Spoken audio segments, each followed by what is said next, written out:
শুনলাম তোদের এই ময়নাগুড়ি 2 বিঘে জমিটা তোর বাবা নাকি ওই চৌধুরীদের কাছে বিক্রি করছে। হ্যাঁ। কত টাকা দেবে ওই রাজশেখর চৌধুরী? তোর বাবাকে বল ওই রাজশেখর চৌধুরী ওই জমির জন্য যত টাকা দেবে আমার গ্রুপ প্রতুল রায় কাছে অনেক বেশি টাকা দেবে। টাকার লোভ ব্যবসায়ীদের থাকে, গরিব কৃষকদের থাকে না। আর তা যদি থাকতো তাহলে যে জমির উপর প্রতুল বাবুর বাড়ি আছে সেই জমির উপর গরিব কৃষকদের ধানের গোলা থাকতো। তাহলে জমিটা তোর বাবা ওই প্রতুল রায়ের কাছে বিক্রি করবে না? না, নিতাইগঞ্জের কাছে ময়নাগুড়ির জমি বিক্রি করা তো দূরের কথা, জমি কিনতেও যাব না। লক্ষ্মী, তুই কিন্তু ওই প্রতুল বাবুকে অপমান করছিস।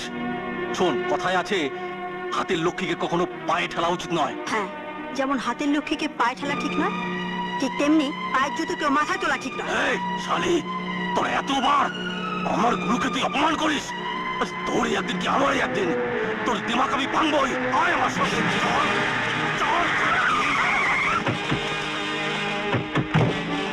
কি ব্যাপার, এখানে কি হচ্ছে এসব? আমাকে আমাকে বাঁচান স্যার, আমাকে বাঁচান। ও আমাকে জোর করে। হ্যাঁ হ্যাঁ স্যার, আমার বাবা ওই ড্রাইভারের কাছে জমি বিক্রি করতে চান না, কিন্তু ওরা জোর করে আমার বাবাকে দিয়ে জমি বিক্রি করাবে স্যার। আপনি রাস্তা থেকে সরে যান স্যার, আমার ডিউটিটা আমাকেই করতে দিন। আচ্ছা, হ্যাঁ নিশ্চয়ই, তোমার ডিউটি তো তুমি করবেই, কিন্তু আমার ডিউটিটাও যে আমাকে করতে হবে। আচ্ছা, আর আমার ডিউটি হচ্ছে একটা মেয়েকে জোর করে তুলে নিয়ে যাওয়ার অপরাধে আমি তোমাকে অ্যারেস্ট করবো রাস্কেল। এই অফিসার, আপনি এই ধারে নতুন এসেছেন, তাই আপনি জানেন না আমি কার লোক। আমি প্রতুল রায়ের লোক। আচ্ছা, প্রতুল রায়ের লোক? তা তোদের এই প্রতুল রায় কি রামচন্দ্র না রাজা হরিশ্চন্দ্র যে তার লোকেদের থানায় অ্যারেস্ট করা যাবে না? ইডিয়েট! মুখ সামনে কথা বলুন, কারণ আপনার আগে অনেক অফিসারকে ওই প্রতুল রায়ের কাছে মাথা নামাতে হয়েছে। না রে, আমি মাথা নামাবো না, বরং তোকে থানায় তুলে নিয়ে গিয়ে তোর মাথাটা ফাটিয়ে দিয়ে তোর ওই প্রতুল রায়ের মাথাটা খারাপ করে দেবো, বুঝেছিস? হ্যান্ডকাপ লাগাও। হ্যাঁ স্যার। জিপে তোলো। চল চল।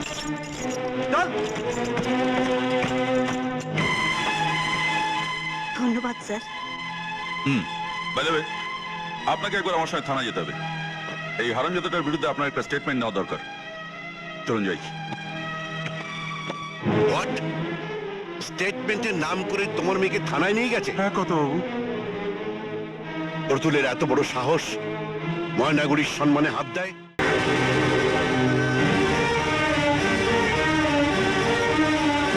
আমাকে এখানে সঙ্গে করে কেন নিয়ে এলেন স্যার? আমি তো কিছুই বুঝতে পারছি না। যদি আমাকে কিছু জিজ্ঞেস করতে হয় তাহলে জিজ্ঞেস করে ছেড়ে দিন স্যার। অন ডিউটি একজন পুলিশ অফিসারকে জ্ঞান দেবেন না ম্যাডাম। কখন কি করতে হবে তা আমার ভালো মতোই জানা আছে। ঠিক সময় মতো আপনাকে ছেড়ে দেওয়া হবে। সময়টা আপনার ঘড়ি দেখে নয়, আপনাকে ঠিক করতে হবে আমার ঘড়ি দেখে। কি ব্যাপার, কে আপনি? বলা নেই, কওয়া নেই, বিনা অনুমতিতে আপনি আমার চেম্বারে ঢুকে বললেন? স্যার, ইনি হচ্ছেন ময়নাগুড়ির। আপনি থামুন। আমার নাম আপনি অনেক শুনেছেন, কিন্তু আপনার দুর্ভাগ্য আপনার সঙ্গে কোনোদিন দেখা হয়নি, তাই আপনি আমাকে চিনতে পারেননি। এনিওয়ে, লক্ষ্মীকে থানায় ধরে নিয়ে এসেছেন কেন? সে কৈফিয়ত কি আপনাকে দিতে হবে নাকি? আশীর্বাদ দিতে হবে, কারণ সাধারণ মানুষের সব প্রশ্নের উত্তর দেওয়া আপনার কর্তব্য। এই মিস্টার, টেবিল চাপড়ে কথা বলবেন না। এটা থানা, আপনার বৈঠকখানা নয়। তোমার কপাল ভালো যেটা থানা, তাই এই চোটটা আমি টেবিলে মেরেছি। যদি এটা আমার বৈঠকখানা হতো তাহলে এই চোটটা আমি তোমার গালে মারতাম। You shut up! আমি ময়নাগুড়ির রাজশেখর চৌধুরী। আপনি ভুল হয়ে গেছে স্যার, মানে আগে বলবেন তো স্যার। ভুল হয়ে গেছে স্যার। জল খান, আপনার গলা শুকিয়ে গেছে। Thank you sir. স্যার বসুন না স্যার, চা দাও। বসার জন্য আমি এখানে আসিনি। ভুলে যাবেন না, আমিও একজন রিটায়ার্ড ডিসি। আপনার মতো আইনের ফাঁকগুলো আমি জানি। কোন মহিলাকে থানাতে আনতে গেলে মহিলা পুলিশের দরকার হয়। তা আপনার এখানে তো কোনো মহিলা স্টাফ নেই, লক্ষ্মীকে এখানে আনলেন কি করে? স্যার না, আসলে স্যার ওই আসলে আপনি বিক্রি হয়ে গেছেন ওই নিতাইগঞ্জের রায়বাড়ির কাছে। না, মানে ব্যাপারটা হচ্ছে। চুপ করুন। এবার বলুন, ময়নাগুড়ির সম্মান হানি করার জন্য নিতাইগঞ্জের রায়বাড়ির কাছে আপনি কত টাকা নিয়েছেন? প্রতুল বাবু আমাকে এই কাজের জন্য স্যার ওই 5,000 টাকা দিয়েছে স্যার। ঠিক আছে, আমি আপনাকে 10,000 টাকা দেবো। হ্যাঁ। এই যে টাকাগুলো লকআপে ভরে দিন। Thank you sir. Yes sir. সুরবাবু স্যার এটাকে লকায় ভরে দিন। আপনি স্যার ওকে নিয়ে যান স্যার। ঠিক আছে, চলো। মাঝে মাঝে এরকম আসবেন স্যার। স্যার এটা কি হলো স্যার?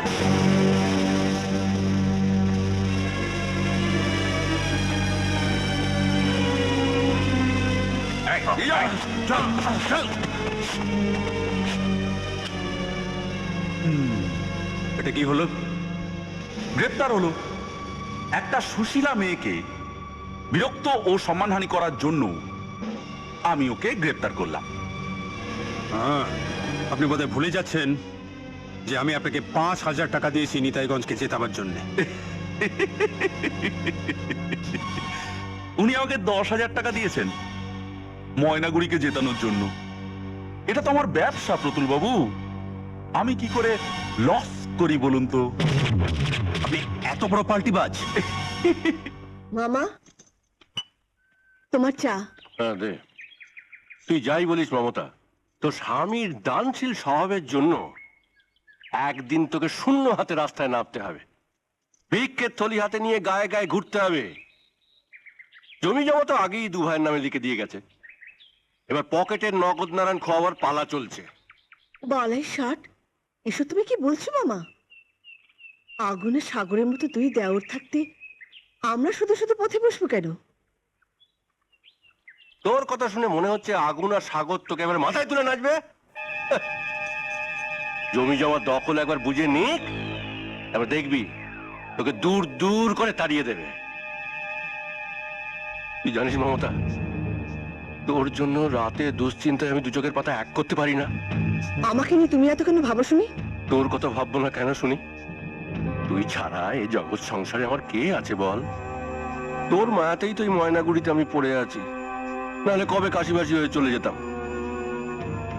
এখনো সময় আছে, রাজশেখরকে একটু সামলে চলতে বল। অন্যকে সামলাবার আগে আগে নিজেকে সামলে চলো। আরে জামাই, শরীর ভালো আছে তো?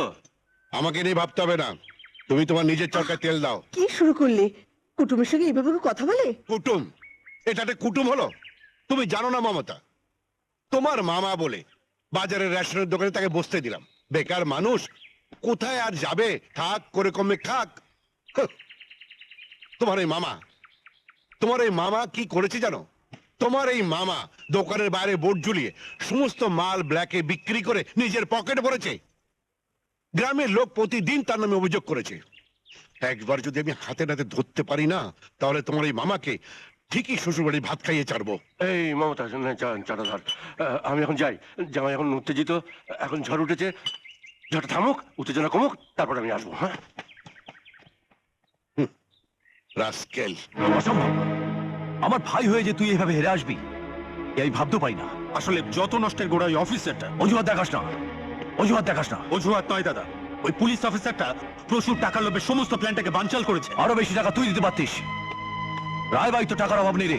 হ্যাঁ, তুমি ঠিকই বলেছো, টাকার অভাব রায়বাড়িতে নেই, আছে মনুষ্যত্বের অভাব। তুমি? আমি গ্রামের মানুষের মুখে আমি সব শুনেছি।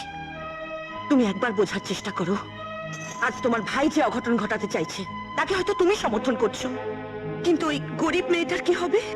ও আমি নয়, ভাবে ময়নাগুড়ি চৌধুরী। তাতে তুমি এত মাথা ঘামাচ্ছ কেন? এটা রায়বাড়ির সম্মানের ব্যাপার। রায়বাড়ির সম্মান? হুঁ। আজ রায়বাড়ির সম্মান বাঁচাতে গিয়ে যে আগুন তুমি জ্বালাবার চেষ্টা করছো, মনে রেখো সেই আগুন থেকে তুমি নিজেকেও বাঁচাতে পারবে না। রুবি, হ্যাঁ, রায়বাড়ির সম্মান অটুট রাখতে আমি কুরুক্ষেত্রে যুদ্ধ পর্যন্ত করতে পারি। রায়বাড়ির সম্মানে বারবার আঘাত করছে চৌধুরী। কালী পুজোর দিন আমি যদি ওদের সায়স্তা করতে না পারি, তাহলে আমার নাম রাহুল রায় নয়।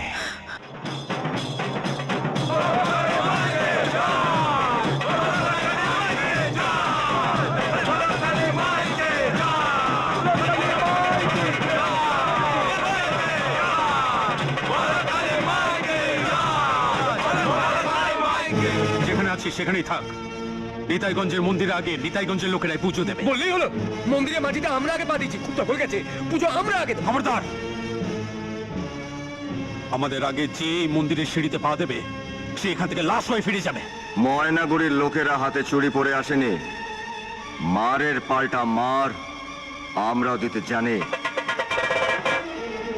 মায়ের গলায় মালা আজ একটাই পড়বে, সেটা হচ্ছে ময়নাগুড়ির চৌধুরী বাড়ির মালা। কোনো মায়ের লাল নেই যে আজ আগুন চৌধুরীকে বাধা দেয়।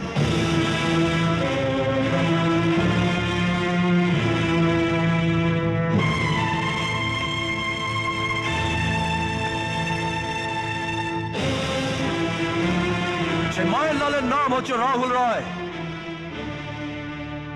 নিজের গ্রামের মাটিতে দাঁড়িয়ে আমি কিন্তু অপমানিত হতে আসিনি।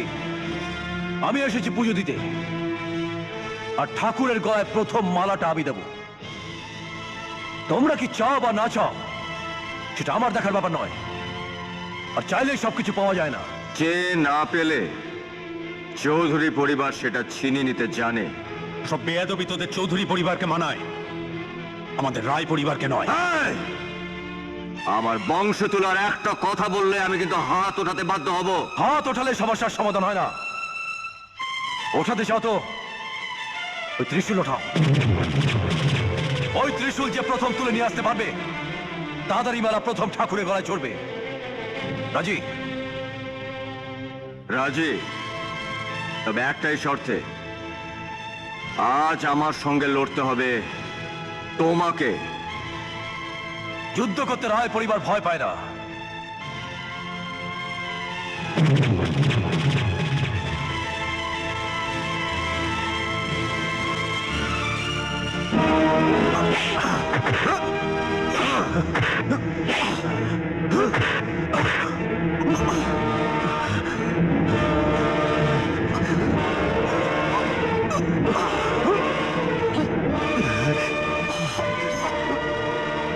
আগুন, আগুন ওনাকে ছেড়ে দে। না দাদা, প্রত্যেক বছরই একই জিনিস, আজ একটা ফেসলা হয়ে যাক। আগুন, আগুন আমি চাই না মায়ের মন্দিরের সামনে তোর হাতে রক্তপাত হোক। মা কালী তোর যেমন তেমনি রায় পরিবারেরও। তুই পারবি? আরে তুই পারবি নিজের মাকে ধারালো অস্ত্র দিয়ে দুভাগ করতে? পারবি না। নিজের মাকে যখন ভাগ করতে পারবি না, তখন জগৎ মাতাকে কি করে ভাগ করবি? কালীমা তোমার মা, আমারও মা, সবার মা। তার উপর যেমন অধিকার আছে তোমার গ্রামের লোকের, তেমনি অধিকার আছে আমার গ্রামের লোকের। তাই এসো, সব হিংসা বিদ্বেষ ভুলে গিয়ে সবাই মিলে একসঙ্গে মায়ের চরণে পুজো দেই। না, পুজো আপনারাই দিন। না ভাই, না, মায়ের সামনে রাগ করতে নেই। এসো, পুজো আমরা একসাথেই দেবো। চল আগুন। তুমি যাও দাদা, আমি যাব না। আগুন চল বলছি, চল।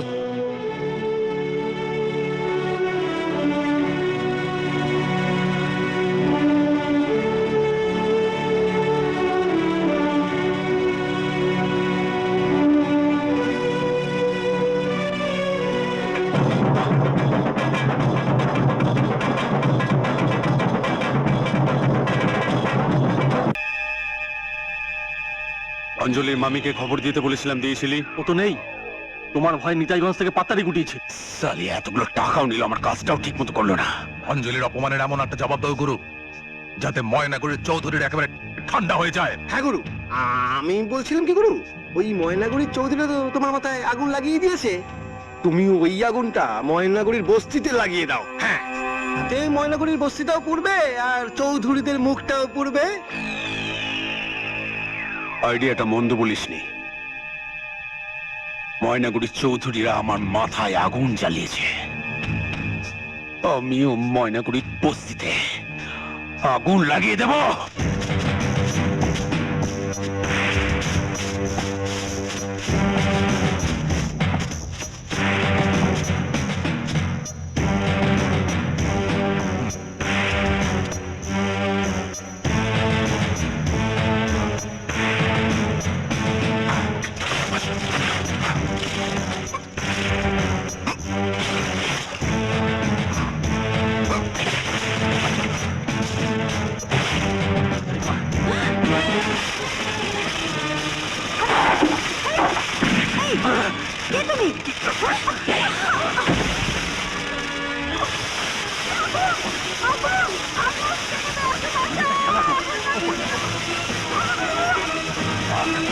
আগুন আগুন ওরে কি আছো কোথাও বাঁচাও আগুন আগুন মরে গেলাম আগুন আগুন বাঁচাও আমাকে ওরে কি কোথাও আছো বাঁচাও আগুন চলে গেল শিগগিরই কি কোথায় আছে এসো আগুন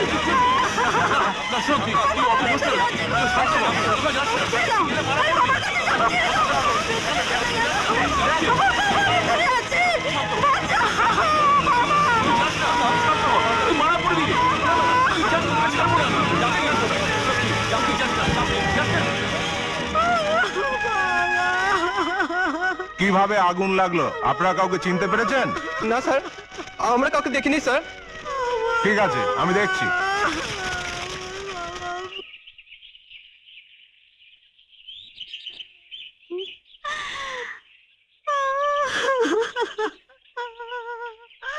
লক্ষ্মী, কাকাবাবু, আমার বাবাকে ওরা আগুনে পুড়িয়ে মেরে ফেললো, আমাকে অনাথ করে দিল। কাকাবাবু, আমার বাবা তো কখনো কারো ক্ষতি করেনি কাকাবাবু। বাবা কারো চিরদিন বেঁচে থাকে না রে। তোর বাবার খুনিকে আমি খুঁজে বের করে শাস্তি দেবো। যা তুই বাড়ি যা, যা।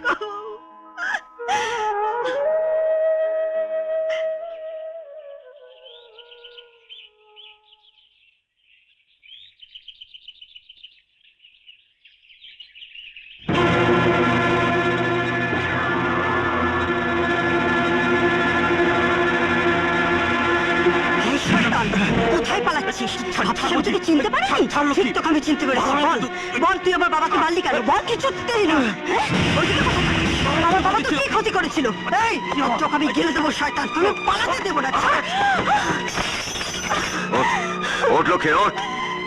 কি হয়েছে লক্ষ্মী? ওই লোকটা কে? আগুনদা, ওই লোকটাই বস্তিতে আগুন লাগিয়েছিল। তুমি ওকে ছেড়ো না আগুনদা, ওকে তুমি ধরো।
বল বল, আমাদের বস্তিতে আগুন লাগাতে কে বলেছিল?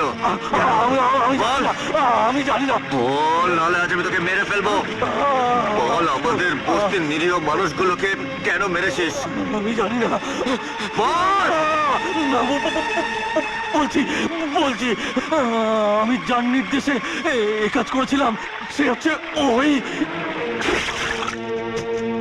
কি বললি? নগেন আমার নাম বলে দিয়েছে? হ্যাঁ গুরু, আগুন ওকে এমন মার মেরেছে যে প্রাণ বাঁচাতে বাধ্য হয়েছে। বাঘের ল্যাজ দিয়ে কান চুলকানোর শখ হয়েছে আগুনের, কিন্তু জানে না যে বাঘের এই থাবাটা কি ভয়ঙ্কর। আগামীকাল পঞ্চায়েতের বিচার বসবে। আর সেই বিচারে আমি নিজেকে সম্পূর্ণ নির্দোষ বলে প্রমাণ করব। রাহুল রায় একদিন এই পুরো গ্রামের সামনে আপনার ভাই বিনা অপরাধে আমার দাদার হাত দিয়ে আমাকে মার খাইয়েছিল। আপনার কাছে আজ আপনার ভাইয়ের নামে আমি অভিযোগ নিয়ে এসেছি, আপনার কাছে এবং এই পঞ্চায়েতের সামনে। আপনার ভাইয়ের পোষা গুন্ডা নগেন আমাদের ময়নাগুড়ি গ্রামে আগুন লাগিয়েছে, তাতে মারা গেছে লক্ষণ এবং আহত হয়েছে এই গ্রামে প্রচুর লোক। আমি আপনার কাছে বিচার চাইছি, রাহুল রায়। সব মিথ্যে কথা। আমি কেন ময়নাগুড়িতে আগুন লাগাতে যাব? মিথ্যে নয়, সত্যি, দিনের আলোর মতন সত্যি। আর আমার কাছে তার প্রমাণ আছে। প্রমাণ কোথায়? প্রমাণ আনছি, আমার প্রমাণ ছিপি। এই হচ্ছে আমার প্রমাণ। অপরাধ করে অপরাধ ঢাকার জন্য আজ তুই আমার নাম নিচ্ছিস? আজ আমি তোকে মেরেই ফেলবো। থামবো? তুমি জানো না কদিন আগে আমার নাম করে অন্যায় করার জন্য আমার লাঠিয়ালের দল থেকে ওকে আমি বার করে দিয়েছি, আর তার প্রতিশোধ দেওয়ার জন্য আজ তুই আমাকে ফাঁসাচ্ছিস। আমি মেরেই ফেলবো। এদিকে আয়, এদিকে আয়, শয়তান। এই, বল শয়তান, বল সত্যি কথা। বলছি আমি সব সত্যি বলছি। আমাকে কেউ বুদ্ধি দেয়নি, আগুন লাগিয়েছি আমি নিজে। শুনলেন স্যার, শুনলেন? ওকে অ্যারেস্ট করুন, থানায় পাচার করে দিন। নিরীহ গ্রামবাসীকে যে আগুনে পুড়িয়ে মারতে পারে সে মানুষ নয়, সে একটা রাক্ষস। হ্যাঁ, অপরাধী যখন তার নিজের অপরাধ স্বীকার করেছে তখন আমি তাকে অ্যারেস্ট করতে বাধ্য হলাম। নমস্কার স্যার, নমস্কার। এই, ওকে নিয়ে চলো। দাদা, এসব মিথ্যে। আগুন, বাড়ি চল।